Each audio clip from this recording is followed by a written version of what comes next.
খুব সহজে কিন্তু আপনারাও বানিয়ে ফেলতে পারেন এরকম মজাদার প্যানকেক। এটা কিন্তু বাচ্চারা টিফিনেও নিয়ে যেতে পারে, তাছাড়া বাসায় বিকেলে নাস্তায়ও খেতে পারে। তো কিভাবে বানালাম চলুন দেখে নেই। আসসালামু আলাইকুম, কেমন আছেন সবাই? আজকে আমি বানাবো প্যানকেক। আর প্যানকেক কিন্তু খুবই সহজ একটা রেসিপি, তাছাড়া বাচ্চাদের টিফিনেও এটা দিয়ে দেওয়া যায়। তাই এই রেসিপিটা আপনাদের সাথে শেয়ার করছি, শুরু থেকে শেষ পর্যন্ত দেখতে থাকুন।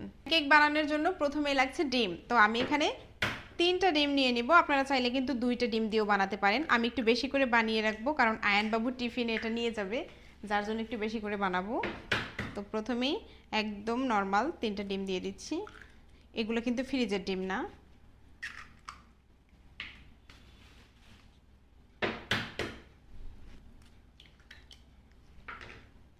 এবারে পরিমাণ মতো চিনি দিয়ে দিব। চিনিটা যে যার পছন্দ অনুযায়ী দেবেন, যার যতটা চিনি প্রয়োজন।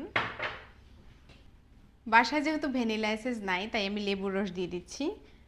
2 দিন আগেই শেষ হয়ে গেছে। সারাদিন পুডিং বানানো লাগে, তো যার কারণে শেষ হয়ে যায়। আপনারা চাইলে কিন্তু লেবুর রস বা এলাচের গুঁড়া দিতে পারেন, যেন ডিমের গন্ধটা দূর হয়ে যায়, তার কারণে। এবারে আমি এটা দিয়ে খুব ভালোভাবে ডিম আর চিনি একসাথে মিলিয়ে নিব। চিনির যেন কোনো দানা না থাকে সেদিকে খেয়াল রাখতে হবে, আর ডিমটা যেন খুব ভালোভাবে ফেটানো হয়। এটা এরকম করতে করতে চিনিটা ডিমের সাথে একদম গলে যাবে, আর কুসুম আর সাদা অংশ এক হয়ে যাবে। দেখুন, ডিমটাকে কিন্তু খুব সুন্দর করে ফেটিয়ে নিয়েছি। এই যে ডিমটা ফেটানো হয়ে গিয়েছে, চিনিটা একদম ডিমের সাথে পুরো মিলিয়ে গেছে। এবার হচ্ছে ময়দা দিয়ে দেওয়ার পালা। তার জন্য এখানে আমি একটা ছাঁকনি নিয়ে নিলাম।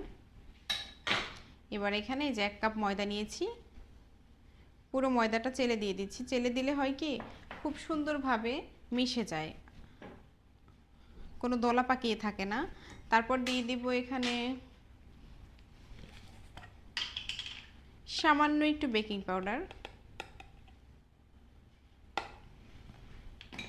সামান্য একটু বেকিং পাউডার দিয়ে দিলাম।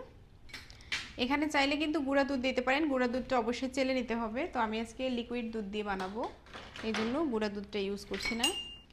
এবার এখানে আমি দিয়ে দিব 2 টেবিল চামচের মতো তেল। যেহেতু আমি লিকুইড দুধ দিয়ে বানাবো, তাই অল্প অল্প করে দুধ দিয়ে দিব, আর এই ময়দার গুঁড়াটাকে খুব সুন্দর করে মেশাতে থাকবো। অল্প অল্প দুধ দিয়ে খুব সুন্দর করে এভাবে আস্তে আস্তে মিলিয়ে নিতে হবে। তো আমার ব্যাটার কিন্তু তৈরি, এবার হচ্ছে ভাজার পালা। চুলায় একটা প্যান বসিয়ে দিয়েছি। এবারে সামান্য একটু তেল ব্রাশ করে নিব,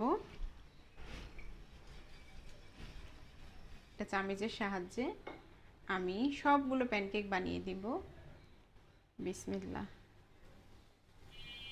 এই দেখেন, এই চামচের সাহায্যে দিলে হবে কি, সবগুলো প্যানকেক একই সাইজের হবে। এবার ঢাকনা দিয়ে ঢেকে কিছুক্ষণ অপেক্ষা করব।